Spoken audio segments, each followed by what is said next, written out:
দাওয়াতু তাবলীগের বিরুদ্ধে নয়, আমরা দাওয়াতু তাবলীগের পক্ষে।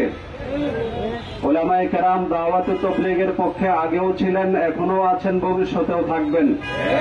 আমাদের অবস্থান দাওয়াতু তাবলীগের নামে সাতপন্থীদের সন্ত্রাসী কর্মকাণ্ডের বিরুদ্ধে। সাদ সাহেবের অপরাধ কি? সাদ সাহেবের অপরাধ হচ্ছে সাদ সাহেব কিছু ভ্রান্ত ফতোয়া দিয়েছেন। ভ্রান্ত ফতোয়া কি? মসজিদ মাদ্রাসায় চাকরি করে টাকা নেওয়া হারাম।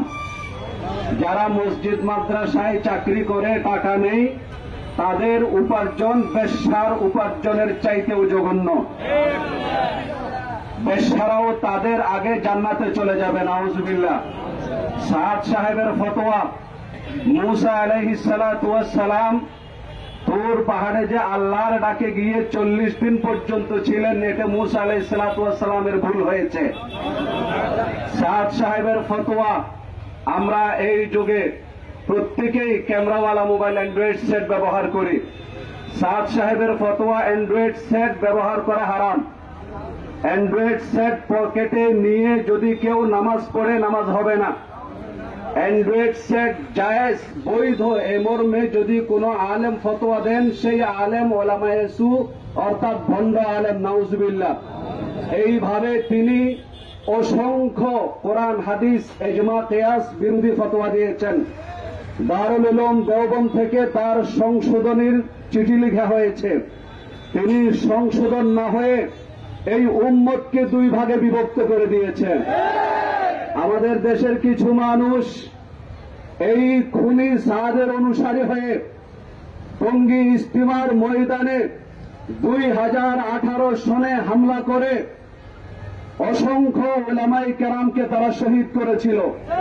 মাদ্রাসার ছাত্রদেরকে তারা রক্তাক্ত করেছিল।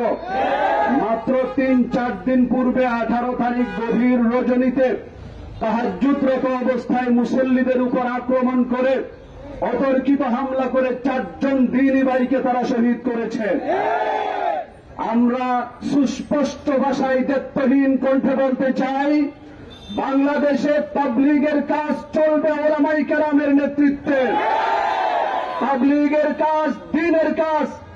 উলামায়ে কেরামকে দ্বীনের দায়িত্ব নিয়েছেন আল্লাহর রাসূল। আল উলামা ওয়ারাসাতুল আম্বিয়া। সুতরাং দ্বীনের কাজ চলবে উলামায়ে কেরামের নেতৃত্বে। কোন সন্ত্রাসীর নেতৃত্বে দ্বীনের কাজ চলতে পারে না। আমরা বর্তমান অন্তর্বর্তীকালীন সরকারের প্রধান উপদেষ্টা ডক্টর ইউনূস স্যারের কাছে আমরা জোর দাবি জানাচ্ছি, ইতিপূর্বে যাদেরকে গ্রেফতার করা হয়েছে, গ্রেফতারের জন্য আপনাদেরকে আমরা অসংখ্য ধন্যবাদ জানাচ্ছি।